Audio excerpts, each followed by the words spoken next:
Saya akan menjelaskan tentang proses lahirnya Pancasila, BPUPK, Piagam Jakarta, dan PPKI. Itu tema yang akan saya bahas.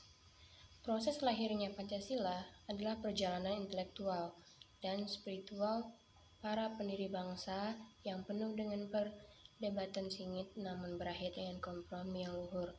Perjalanan ini melintasi 3 fase krusial: perumusan di BPUPK, sinkronisasi di Panitia 9 atau disebut dengan Piagam Jakarta, dan pengesahan di PPKI.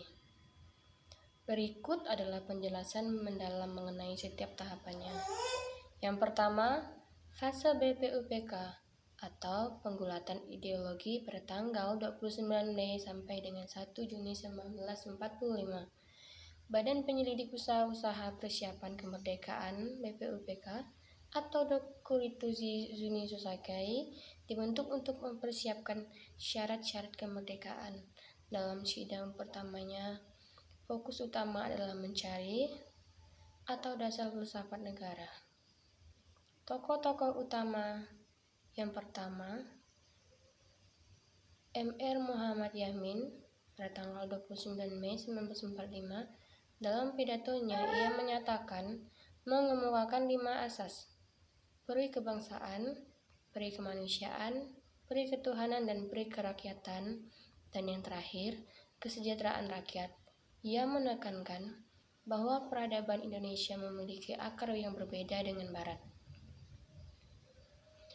Yang kedua, Profesor Soepomo pada tanggal 31 Mei 1945.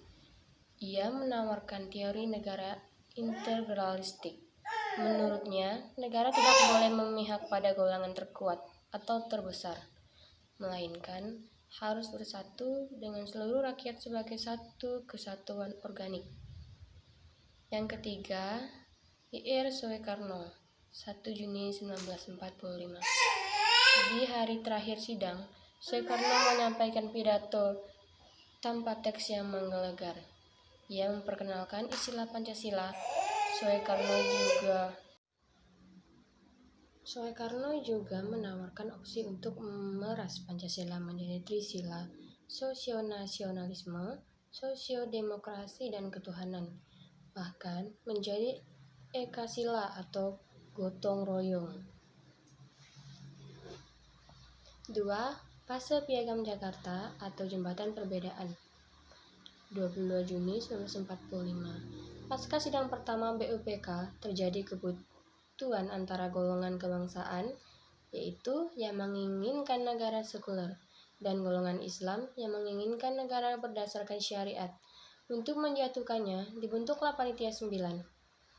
Anggota Panitia 9: Soekarno Ketua atau Muhammad Hatta, Muhammad Yamin, Maramis, Ahmad Soebadjo, golongan kebangsaan, serta K.H. Wajid Wasjimin, Kahar Muzakir, Haji Agus Salim, dan Abi Kusno Tojokersujoyo atau golongan Islam.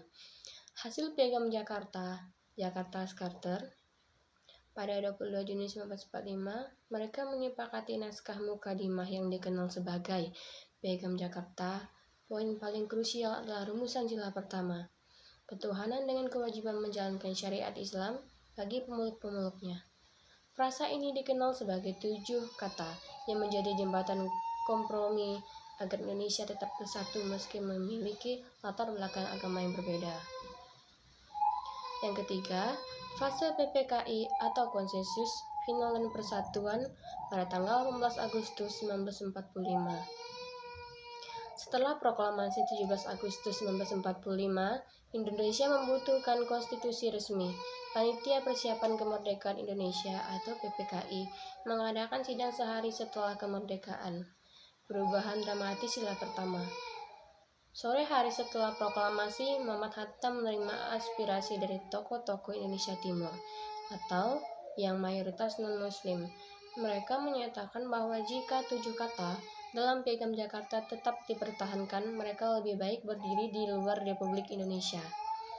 Melihat ancaman pemecahan ini, Hatta melobi tokoh-tokoh Islam seperti K.I. Bagus Hadikusumo dengan jubah besar dan mengutamakan ketuhanan bangsa. Para tokoh Islam setuju untuk menghapus 7 kata tersebut dan menggantinya menjadi: yang pertama, ketuhanan yang Maha Esa, keputusan sidang PPKI 18 Agustus 1945. Yang pertama, mengesahkan Undang-Undang Dasar 1945, di mana Pancasila tercantum dalam pembukaannya. Yang kedua, memilih Soekarno sebagai presiden dan Muhammad Hatta sebagai wakil presiden. Yang ketiga, membentuk Komite Nasional untuk membantu tugas presiden. Makna di balik proses ini adalah lahirnya Pancasila membuktikan bahwa bangsa Indonesia dibangun di atas budaya musyawarah. Keberanian para pendiri bangsa untuk menurun ego kelompok demi kepentingan nasional yang lebih besar adalah warisan terpenting dari proses ini. Pancasila bukan sekadar pajangan, melainkan titik tempuh atau kalimat syawah yang memungkinkan ribuan pulau dan ratusan suku tetap berada di dalam satu naungan Republik Indonesia. Sekian penjelasan dari saya. Jika ada kekurangan dalam menjelaskan, saya mohon maaf. Sekian dan terima kasih.